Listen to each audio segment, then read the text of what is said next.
The movie begins with Simon, a handsome and successful man, who leads a life of luxury and privilege. Despite all this, there is something unfulfilled in him. He spends his time casually dating women, never really committing to any of them, and enjoying the attention that his good looks and status bring. However, his relationships are superficial, and he has not truly opened his heart to anyone.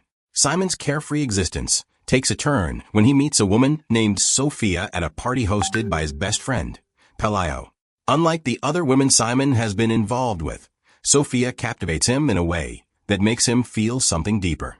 She is kind, smart, and sincere, standing out in contrast to the shallow relationships he is used to. Simon becomes genuinely interested in getting to know her, and they spend the night talking, connecting on a level Simon hasn't experienced before. However, things get complicated when Simon's ex-girlfriend, Nuria, enters the picture. Nuria is emotionally unstable, and her obsession with Simon causes tension between them. She still has feelings for him, but Simon makes it clear that he is no longer interested in pursuing a relationship with her. Despite his rejection, Nuria insists on speaking with Simon, and in a moment of manipulation, she convinces him to go for a drive with her the next day. This decision proves to be fateful. As Simon and Nuria are driving, she begins to show erratic behavior. She reveals her deep resentment over Simon's rejection, and her obsession turns dangerous. In a shocking and tragic turn of events, Nuria deliberately crashes the car, resulting in a horrific accident that leaves her dead and Simon critically injured. When Simon wakes up, his life has drastically changed. His once perfect face is severely disfigured, and his confidence is shattered. The accident robs him of his physical beauty, which had been central to his identity and the way he navigated the world. Now, Simon finds himself lost, angry, and desperate to regain some sense of normalcy in his life. Despite multiple surgeries to repair the damage to his face, the emotional scars run deep. Simon spirals into depression, isolating himself from the world. He feels as if his life has been destroyed, and he is tormented by his memories of the accident and the loss of his former self.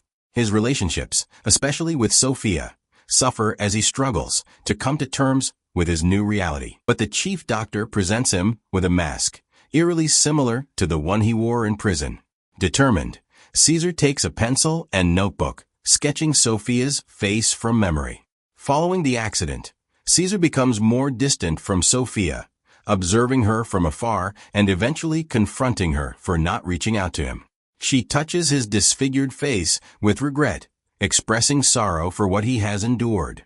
As Caesar struggles to come to terms with his new appearance, he attempts to maintain some sense of normalcy by attending social events, but his inner turmoil escalates. In one scene, Caesar is at a bar with friends. He gets drunk, losing his mask in the process. When he looks at his reflection, he sees his face as it once was unchanged by the accident. Trying to regain Sophia's affection, Caesar reminisces about their first meeting, but Sophia's reactions remain distant. Penélope, witnessing the strained dynamics between them, tries to help Caesar cope. As the story unfolds, Caesar's sense of reality becomes more fractured. The next morning, he wakes up to Nura, who he had dismissed earlier.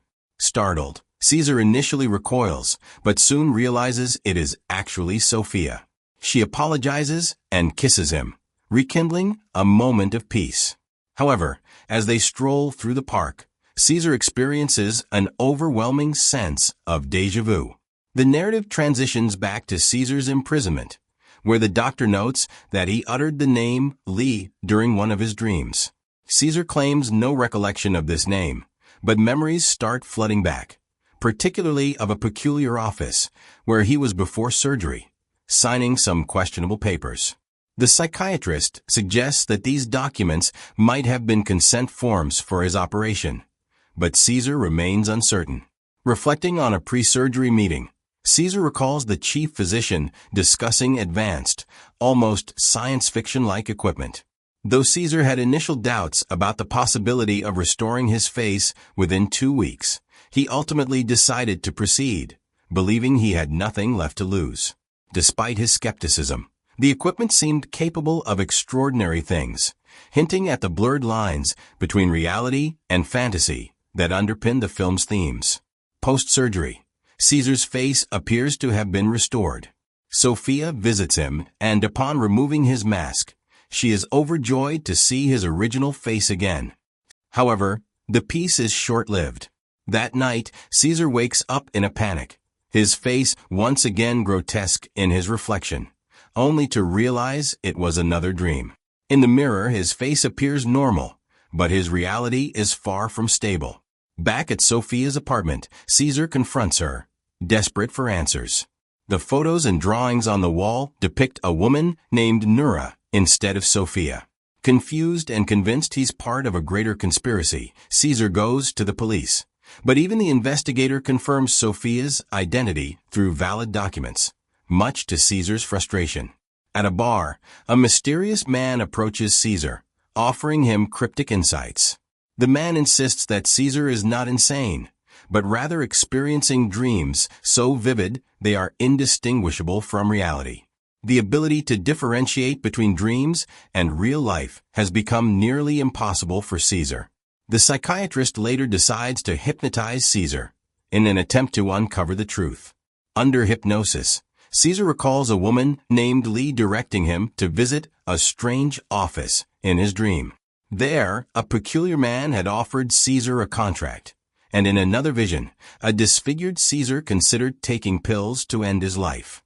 This moment marks the crux of Caesar's internal struggle between life, death, and the dream world. As the story unravels further, Caesar finds himself grappling with increasingly distorted perceptions of reality.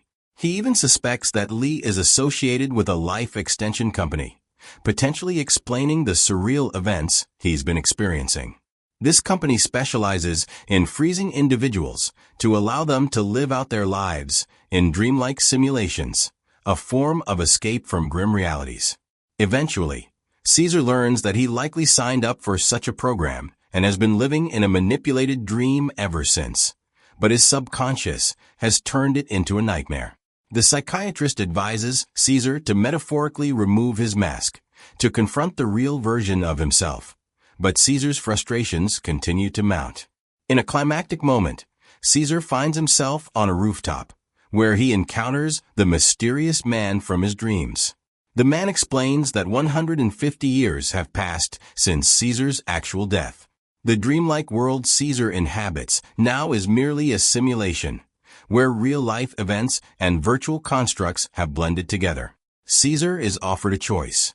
He can either rebuild a new world within the dream or wake up in a future where his face can be fully restored. Choosing to break free from the illusion, Caesar bids a heart-wrenching farewell to Sophia and the other figures in his dream.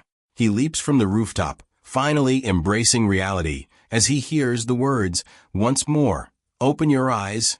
As the film concludes, the audience is left to ponder the boundaries between dreams, reality, and the power of the mind to shape both.